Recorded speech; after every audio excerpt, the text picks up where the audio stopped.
And Fairfield police continue to look for whoever made threats against different schools. Several threats were called into different schools Friday, forcing all 17 schools in the district into lockdown mode for several hours.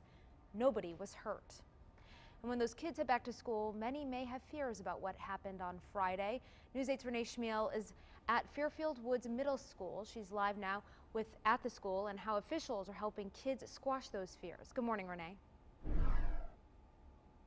Good morning, Steph. Yeah, that was definitely a scary day for kids and their parents and teachers on Friday. We spoke with several parents who are going to pick up their kids after school when it got out early, and they were relieved to be back with their kids, and they said they had quite a scare. And of course, tomorrow kids are going to be going back to class for the first time since then. I'm joined now by Lieutenant James Perez of the Fairfield Police Department. And Lieutenant Perez, what types of security measures are going to be in place tomorrow for back to school? Well, we have actually prepared for this. Shortly after Sandy Hook, unfortunately, we were forced to come up with a security plan. We came up with a comprehensive security plan involving not only physical assessment of the schools, not only training of the teachers, but also for actions or events such as this. And so for tomorrow, we're going to make sure that we have on the police side that we have enough personnel out in front to be able to not only secure the schools, but to also make it comfortable for the children and the parents coming back. I will tell you that we do have a phenomenal security program. We've practiced it over and over again with tabletop exercises, things like that. So we feel that we will be in pretty good shape for tomorrow.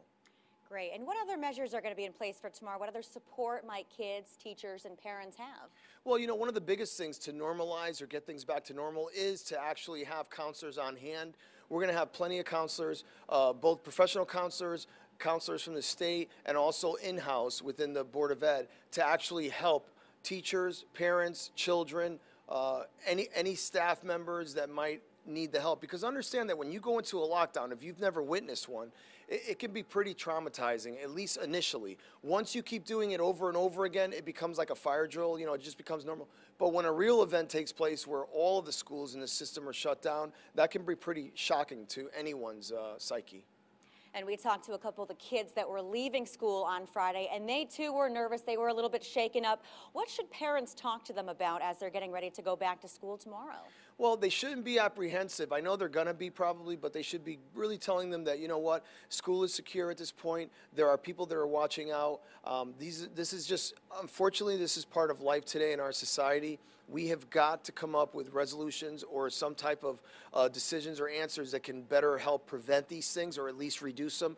But one of the things that we can do is tell our children that they're loved at the schools, they're loved at home. That same love just kind of, you know, flips right over into the school setting, and that you have people there that do care about you and they are taking care of you. Perfect. Thank you so much. We're live in Fairfield. Renee Schmiel, News 8.